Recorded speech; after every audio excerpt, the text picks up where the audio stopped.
नमस्ते दोस्तों, मैं हूं आपका दोस्त भगवती प्रसाद पुरोहित एडवोकेट। और आज के वीडियो में हम समझने वाले हैं कि जमीन का सीमांकन करवाने के कौन कौन से फायदे हैं और कौन कौन से नुकसान हैं। तो देखिए दोस्तों, जमीन का सीमांकन करवाने का सबसे बड़ा जो फायदा है वह फायदा है मानसिक शांति और कानूनी सुरक्षा।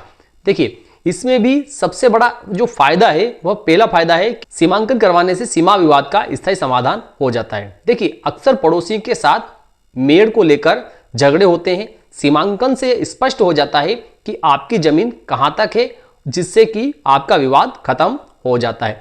दूसरा सबसे बड़ा फायदा है वह है अवैध कब्जा की पहचान।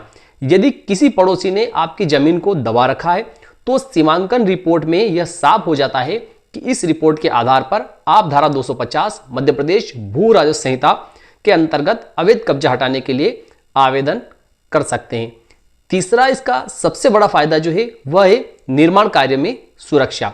देखिए दोस्तों, कई बार क्या होता है कि आप जब घर या मकान बनाते हैं तो ऐसी स्थिति में आप बाउंड्री वाल या घर बनाने से पहले सीमांकन आपको करवाना बहुत जरूरी होता है। इससे भविष्य में यह डर नहीं रहता है कि आपने पड़ोसी की जमीन पर निर्माण कर लिया है, जिससे कि बाद में तोड़ना पड़े और किसी प्रकार का कोई विवाद खड़ा हो जाए। ठीक है, अगला जो सबसे बड़ा फायदा है वह है जमीन की सही माप। देखिए, इससे क्या होता है कि कई बार रिकॉर्ड में जमीन ज्यादा होती है लेकिन मौके पर कम होती है, जिससे कि सीमांकन से आपको पता चलता है कि वास्तव में आपके कब्जे में कितनी जमीन है। ठीक है, और अगला जो फायदा है वह है बिक्री में आसानी। देखिए, जिस जमीन की सीमाएं स्पष्ट होती है और जिसका सीमांकन हो चुका होता है उसे खरीदने में खरीदार ज्यादा रुचि दिखाते हैं और उसका आपको उचित दाम भी मिल जाता है। इसके बाद में अगला जो फायदा है वह है कि आप जो सीमांकन होता है उसको न्यायालय में साक्ष्य के रूप में भी उपयोग कर सकते हैं।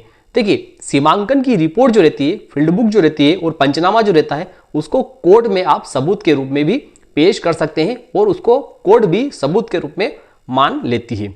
अब हम समझ लेते हैं कि सीमांकन करवाने से आपको कौन कौन से नुकसान होते हैं। देखिए, जमीन का सीमांकन करवाने से आपको कई प्रकार के नुकसान होते हैं। वैसे तो सीमांकन का कोई बड़ा नुकसान नहीं है, लेकिन कुछ व्यावहारिक दिक्कतें या चुनौतियां आपको आ सकती है। उनमें से हम यहां पर कुछ समझने वाले हैं, जो कि इस प्रकार से है। देखिए, सबसे पहला नुकसान जो है वह है रकबा कम निकलना। सबसे बड़ा डर यह होता है कि यदि आपकी जमीन जो है वह सरकारी रिकॉर्ड या रजिस्ट्री या खसरे से कम निकलती है तो आपको उसी कम जमीन से संतोष करना पड़ता है या फिर लंबी कानूनी लड़ाई लड़नी पड़ सकती है, जिसके माध्यम से आप अपनी जमीन जो है वह पूरी कर सकते हैं या फिर उसको पूरी करवा सकते हैं। दूसरा आपको नुकसान है कि पड़ोसियों से मनमुटाव। देखिए, कई बार क्या होता है कि कभी कभी सीमांकन प्रक्रिया के दौरान दबे हुए विवाद भी उभर कर आते हैं।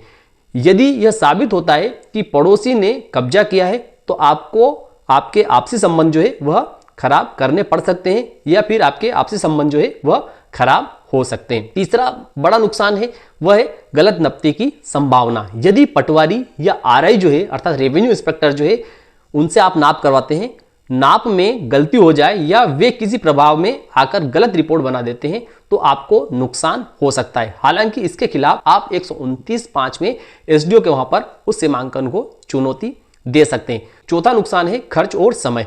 यह एक सरकारी प्रक्रिया है जिसमें आवेदन शुल्क लगता है और कभी कभी अधिकारियों के व्यस्त होने के कारण इसमें समय लग सकता है। अगला सबसे बड़ा नुकसान है अन्य की जमीन पर आपका कब्जा निकलना। देखिए, कई बार ऐसा हो जाता है कि सीमांकन आपने करवाया और उसमें पता चलता है कि आपका ही किसी अन्य व्यक्ति की जमीन पर कब्जा है, तो ऐसी स्थिति में उस अन्य व्यक्ति की जमीन पर से आपको कब्जा छोड़ना पड़ सकता है। तो इस प्रकार से सीमांकन करवाने के लाभ और हानियां हैं। तो आज की जानकारी आपको कैसी लगी आप कमेंट कर जरूर बताएं। फिर मिलते हैं अगले वीडियो में, तब तक के लिए जय हिंद जय भारत।